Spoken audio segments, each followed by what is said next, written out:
Nous sommes des femmes et des hommes qui avons le sens des responsabilités parce que c'est ce à quoi nous aspirons, à les exercer, pas simplement à poser un constat sur « ça va pas et il aurait fallu faire ça ». C'est une matinée extrêmement intéressante, extrêmement motivante, tant sur le fond que sur la forme. Cette imbrication vraiment de transformation sociale, transformation écologique, qui sont vraiment les deux grosses priorités qu'Anne Hidalgo veut mettre sur la table et sur lesquelles on se mobilise.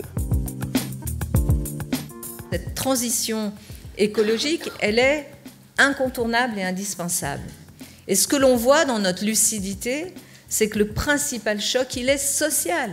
On va bien sûr s'appuyer sur cela pour se donner les moyens collectivement d'être plus forts et de pouvoir accompagner les plus fragiles. Les plus fragiles aujourd'hui, ça commence à la classe moyenne, hein.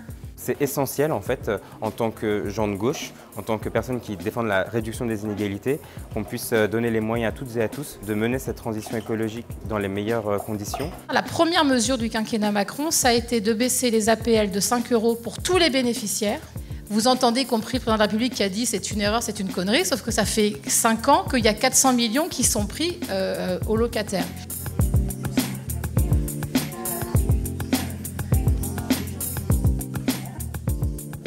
Et ça a été une stratégie aussi d'autres gouvernements d'opposer, de diviser pour mieux régner. Par exemple sur la question de l'agriculture, pour opposer les agriculteurs d'un côté et de l'autre, les écologistes, qui seraient une sorte de force antagoniste qu'on ne pourrait jamais réconcilier. La moitié des émissions de gaz à effet de serre de la France, ce sont des émissions qui viennent de l'étranger. Donc on a besoin de prendre ce débat à bras-le-corps et de baisser aussi ces émissions-là. Et ça passe par la politique commerciale, qui est une compétence exclusive de l'Union européenne. Ce qui a impulsé mon engagement citoyen, c'est cette idée que rien n'est figé.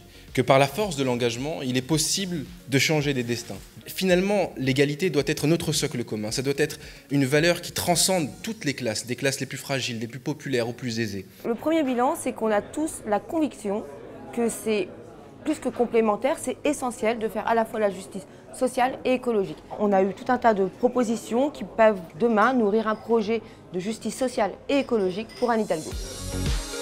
Nous, ce que nous voulons, c'est réussir, parce qu'il y a quelque chose qui doit tous nous rassembler, c'est quand même de mettre en place les politiques aujourd'hui pour que nos enfants et nos petits-enfants puissent avoir un avenir. Alors merci de contribuer à cette réflexion.